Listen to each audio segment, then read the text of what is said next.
कृष्णदेव राय जी। राय साहब, एक जमाना हुआ करता था कि हमारे उस पुराने संसद की स्मृतियों में हमारे यहीं अपना गहमरी साहब ने एक चर्चा की शुरुआत की, और पूर्वांचल के किसानों का क्या, वो पूरे देश के किसानों की व्यथा थी कि दौरियाही में बैलों के गोबर से अपना निकाल करके अन्न हमारा देश खा रहा था, उसकी उन्होंने चर्चा कराई। और वहीं वो पुराने संसद में यह भी स्मृति है कि हम कोई चर्चा ही नहीं होने देंगे, अपना हल्ला हंगामे के बीच हम अपना ये किसान बिल हम पारित करवा लेंगे, 3 कानून पारित करवा लेंगे। तो आप इन सारी स्मृतियों को आप किस तरीके से देखते हैं? अब तो वो स्मृतियों के ही अपना पिटारे में बंद हो गई। इन सारी चीजों को आप कैसे देखते हैं, कृष्णदेव नारायण राय जी?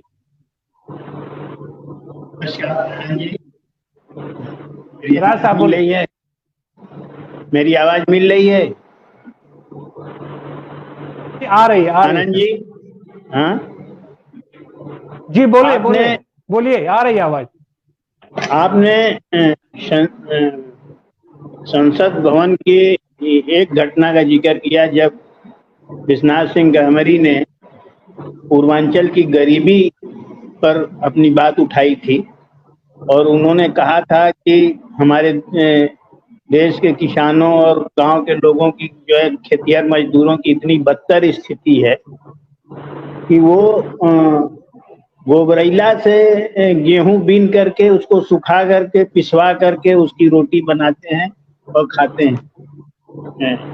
अब ये कि गोबर से गेहूं निकालने की बात जो है शहर के लोगों की बात समझ में नहीं आएगी, और आज के दौर के उन लोगों के भी समझ में नहीं आएगी कि ये कितना मार्मिक वर्णन है कि हमारे यहाँ जब खेतों से फसल कट करके आती थी तो उसकी दौरी होती थी, और उसमें बैलों से उसकी दौरी कराई जाती थी, और उस समय बैलों के मुंह में जाबी नहीं लगाई जाती थी। किसानों का ये मानना रहता था कि कृषि उपज पर सबसे पहला हक बैलों का है, क्योंकि उन्हीं के श्रम से जो है ये पैदा हुआ है। इसके पीछे की जो भाव है उसको समझने की कोशिश करिए कि वहां आदमी के श्रम की नहीं, जानवर के श्रम की भी कीमत समझी जाती है। और चूंकि जानवर दौरी के समय जो दाना बीन बीन करके गेहूं की जो दाने इतने ज्यादा खा लेते थे कि उसको पचा नहीं पाते थे, और उनके गोबर के साथ वो गेहूं के दाने निकलते थे। जो मजदूर होता था उस गोबर को ले जाता था, सुखाता था, सुखा करके पीटता था, पीट करके उसके अंदर से जो गेहूं के दाने हैं उनको निकालता था, धोकर सुखा करके, और फिर उस गेहूं के दाने को रोटी को बनाकर खाता था।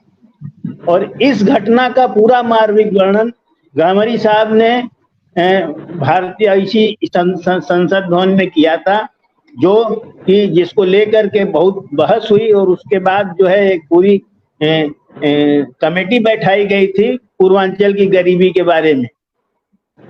ये तो एक बात हुई। हमारे संसद भवन का इतिहास क्या किसी व्यक्ति के मिटाने से मिट जाएगा?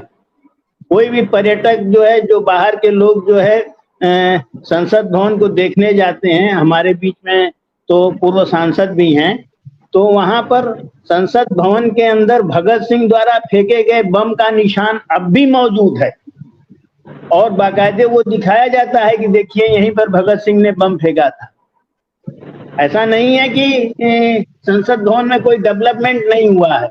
इसके पहले की सरकारों ने भी वहाँ काफी डेवलपमेंट किया है। उसके अंदर एक लाइब्रेरी का पूरा जो है गैलरी बनी है, और उसको निर्माण करते समय इस बात का ध्यान रखा गया कि ये जो गोल गुंबज संसद भवन का सिंबॉलिक जो गोल गुंबज बाहर से दिखाई देता है, ये कहीं से छुपने न पाए, इसलिए उस कंस्ट्रक्शन का दो हिस्सा जो है अंडरग्राउंड बनाया गया है, और उसका पूरा का पूरा जो है वास्तु ऐसा है कि ऊपर से लेके नीचे तक रोशनी जाती है, लेकिन वो उसकी ऊंचाई इतनी ऊपर नहीं जाने दी गई कि संसद भवन की आकृति छुप जाए। सेंट्रल हॉल है, लोकसभा, आप कौन सी चीज उसमें अभाव समझ में आता है? गरीबी की बात जब आदमी कहता है तो क्या, मैं रेलवे प्लेटफार्म पर चाय बेचा करता था, और हिंदुस्तान जो है गरीबों और किसानों का मुल्क है, उसकी जो है तकदीर लिखने और उसके बारे में फैसला करने के लिए ये संसद भवन इनको छोटा समझ में आ रहा है, ये और कुछ नहीं है।